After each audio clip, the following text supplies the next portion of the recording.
Maybe we need to ask the insurance companies and put it the other way around. So I think we put a lot of energy as manufacturers in these kind of developments. We are inventors.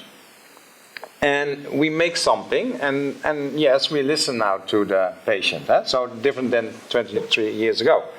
But I think it's also important to understand what the insurance companies would think about the next step. Is that the development? So are we investing? Okay, we do that, and then we find out of the box the return on investment.